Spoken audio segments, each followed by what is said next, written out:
Welcome to Coffee Powered Systems, equipping women with actionable steps to overcome overwhelm and streamline business and life. So grab your favorite drink and come hang out with me. I'm your host, Miranda Merton. Welcome back to another episode of Coffee Powered Systems. This is episode 20. Hey, look, mama, made it. All right, episode 20. It's Friday, and it's also the end of July. Wow, where did it go? Our summer's almost over. We've got about one more month left. And all of this month, I've been talking about systems, talking about what they are. These first 20 episodes were giving you, in my Tip Tuesdays, I have been giving you some great tools to get you started in hopes that you could find something that would work for you as far as a to-do app or a task management system. And as we wrap up July and before I move forward into next month, which I'll be diving more into time management and how you can make your systems work for you, I really want to hammer home the fact that you need to cover the basics and get your workflow and your processes in order before you succeed. Everything I give you, you don't have to do it all. You don't need every single app to completely put your life on autopilot. We don't want to do that anyways. We don't need to put our life on autopilot. We're just doing some of these things to get your workflows to work for you, okay? And I have to admit, I still have trouble with shiny object syndrome and spending days playing with new things. I'm getting better because I know my limits and I notice when I get into these rabbit holes and I have to say, Miranda, stop, you're taking too long. I have to dial it back and say, is this even necessary? Which is hard for me right now because a lot of the things I do is for you guys now too, because I see a new thing and I'm like, oh, I have to try this. And then I can talk about it on the podcast.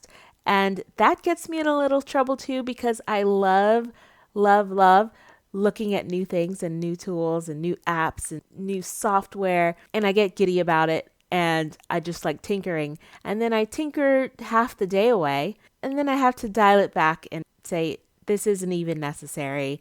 It's not necessary for my personal productivity. And if I do want to research something, I have to put a time limit on it and say, I will tinker with this for an hour, figure out what my review is, figure out my assessment, and then move on. Otherwise, my productivity is going to be shot as well. So today, I want to talk to you about that for yourself. I want you to be introspective and really take a look at, are your digital systems helping or hurting your productivity? Because they aren't always helping, right? Sometimes we go into these rabbit holes or we're using things that don't really work for us. They're clunky, there's too many features. We spend a lot of time wasting time instead of doing actual work. Maybe you catch yourself scrolling through the App Store or searching through websites or looking on AppSumo and trying to find the best app for the next best thing. For what? You don't even know what you're looking for. We want all the pretty things and all the bells and whistles, but sometimes you got to realize when the bells and whistles are too much, okay? Sometimes you have to realize when you're just avoiding doing the work. And you have to say, is this even going to help me do the work? Or am I just doing this to have another app on my phone? Or just to say, I'm more productive, when really you're not more productive. We've all heard that saying, there's an app for that. That comes from somewhere, because literally there's an app for everything. But I want you to remember, we don't always need an app. There's an app to help you meditate. There's a lot of apps to help you meditate. But if you think about it, really all you have to do is sit in a quiet room, close your eyes in silence, take some deep breaths, and focus. Lean into your chakras. Maybe you need to do a little research on exactly how to meditate, but you don't need an app for it. Sometimes it helps. It helps you get into the zone, but that's something you don't really need an app for. Searching 30 minutes or 45 minutes on the App Store to find an app to meditate, you could have closed your eyes and meditated. Okay, you got to think about these things. There is an app to track your water. Do you really need an app to track your water intake? Just fill a bottle a few times a day and drink the water. If you need to check something off, if you're doing like a habit tracker, let's not get into the habit tracker apps. There's a million of those too. Get a paper calendar and check it off. Draw a little cup every time you drink a glass of water. We don't need an app for everything. There are 15,000 different calendar apps. Why are you searching for a new one? They all keep track of your events. There's nothing special about a calendar app. The biggest difference you're going to find is how the folders are organized, or maybe how it looks, or maybe integrating with other things. If you want to be safe, go with Google Calendar. It integrates with everything. When it comes to things like that, keep it to the major things you can integrate with and move on. All right, so that's what I want you to really take note of as we're going into yet another month. It feels so late in the year, and I want you to think about that goals list that you made at the beginning of the year. How many things have you accomplished on your goals list? If you've done one or two things, fantastic. If not, I want you to reevaluate. Why haven't you gotten all of those things done? And have you been focusing on trying to find the right tool or trying to set up systems in order to get these things done? At the end of the day, you can be working on things that don't even need a system. As long as you know what to do next, what's your next step? What are you trying to do today or this weekend or this week? And what's the next step that you're going to need to take to get there? I know I've said this before in the last few of my podcasts, but I really want to hammer this home because I keep seeing this a lot. People keep asking me about, what do I use for this? And what do I use for that? And some of the things I'm like, you don't need to use anything. Or you already have something. I bet you already have something that does that. But maybe you haven't even explored that portion of that app yet. So before you go searching for a new tool, I want you to make sure that you are aware of how everything that you already have functions. The next thing I want you to keep in mind is that the latest tool or app will only enhance what's already there. So basically, if you already have a really good system and maybe you just need to put everything in the correct order, you need to know where your time blocks are going, you need to know how long your time blocks are going to be or what days you're going to be doing your batching, that's good. You already have a system. Now you just want to organize it. That's good. It's going to amplify what's already there. The right tool is going to make that better. But if you are confused and you're not really quite sure, nothing's ever in order, nothing's organized, you don't really have a step-by-step process of what you do every day, you kind of get up and you just open the computer and you're like, I think I do want to work on this today. I said I was going to add this Calendly link to my website, so I guess I could do that. I wanted to redesign this contact you page, so I can do that too.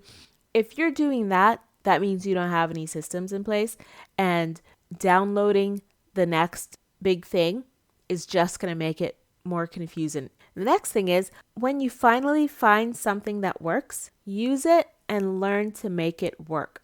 I've done this a lot where I'll jump from one thing to one thing and, let me try Asana. It's okay. I'm not super into it, but it can do the job. Let me do this one. Yeah, that's cool. I don't really like the layout. It's kind of weird. Go on to the next one. And what happens instead is that you end up putting your project over here. You put these links in this one, and then you got to put the project over here. Even if you're importing, exporting, a lot of times they don't match up folder for folder. So things just get plopped in there and it's a big old mess anyways. When you find a tool, if you like it, if you can really see yourself using it, just get to know that one. fall in love with it, figure out how it works, figure out how the system, the tagging, everything works in it, and make it work. Because they're all going to basically do the same thing. And again, as long as you have your workflow that you normally go through, all you have to do is go through and check off and open up your thing and check it off and let it work for you. Okay.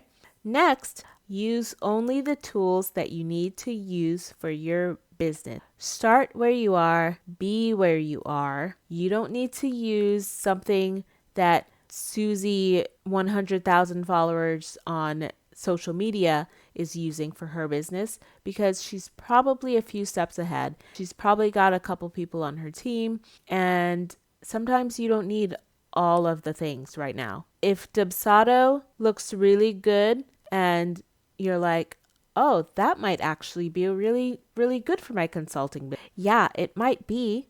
But if you're not there yet, if it's got 10 different features that you don't really need at the moment, then you don't need it. You can upgrade when it's necessary. Now, that's not to say that you shouldn't be aware of what's out there and ready for the upgrade in good time, so that you have a plan when you can say, okay, now I'm ready. I've added a team member, or I'm now adding scheduling, or I'm now adding payments on my website.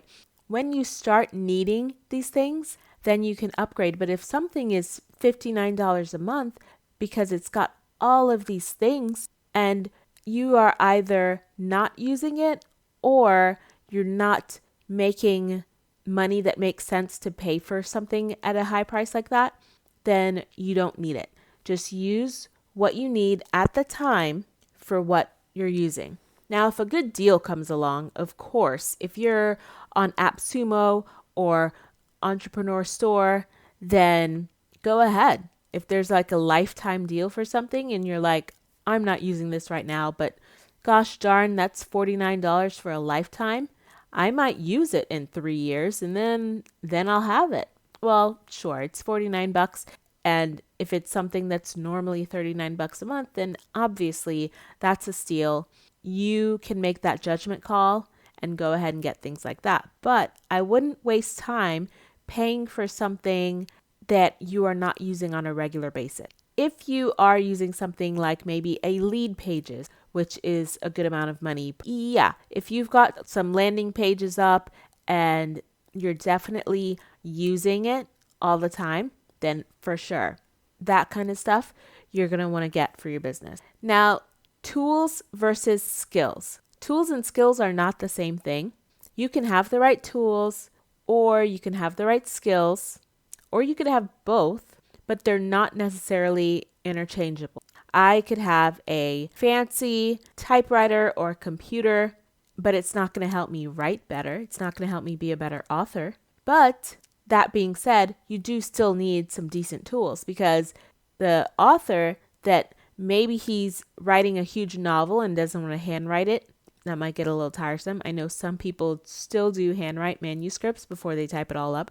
But if his computer is not quite working, or it's slow, or the keyboard sticks, then he doesn't have the right tool. Okay, so in that same retrospect, you need to have the right tool, but you also need the skills to go along with it, because the tool isn't going to make your skills better. Does that make sense? And the last thing I want to touch on before we wrap it up is there is such a thing as a fear of better options. And I feel like I dealt with this for so long, is that you always feel that there's a tool that is just a little bit better out there. And this is the thing that wastes so much time. Just get that out of your head. Like, unless something is going to be 50% or more better, you don't need it. If you are harping on the fact that I wish this thing did just this one little thing that's really annoying to me, but everything else it does is fine, let me go hunting for something else that could do this one little thing that I've been wanting to do. No, that's the fear of better options. It's like the FOMO of tools. You don't want to miss out on something else out there. There's pages and pages and pages of Google of things. If you type in product management tools, you're going to get 1,000 pages of things, and you get into this rabbit hole and you're like, oh, it's so close. Maybe the next one I click on is going to have everything I want. It's going to be the holy grail of everything I've been looking for. And don't we all wish that there was a holy grail of everything that we could have, whether that is a client suite, like a Zendesk. It's got everything rolled into one. It's got financing and task management, and wouldn't it be nice? And every time you open up a new app, you get into it a little bit, and then you realize, oh God, it doesn't do this. And I love that step. And I love that the other one had that. And then you go looking again because you feel like there's got to be something out there. It's 2020, and there's got to be someone has already made exactly what you're looking for, because at the end of the day, we all kind of have the same problems. So I think that's part of where this fear of missing out comes from, is that we think someone has to have made it. My last takeaway for you today is you need to be happy to settle with the good enough option. In order to move forward, in order to be truly productive, you got to go with what's good enough right now, because nothing out there is perfect, and you just have to be okay with what's good enough. And like I said, understand how it works, get to know the ins and outs of it, and then once you've exhausted it and realized that you do need an upgrade, then you can upgrade. That is what I wanted to bring you today. Make sure that your digital systems or your need for more tools, make sure they're not hurting your productivity. So that is all I have for you today. Thanks for joining me. I'll see you next week. Thanks for listening to Coffee Powered Systems. You can find links to everything mentioned in the episode down in the show notes or on the website at mirandamerton.com. If you enjoyed this episode and would love to continue mastering your workflows and processes, subscribe on your favorite podcast player and join me here next time.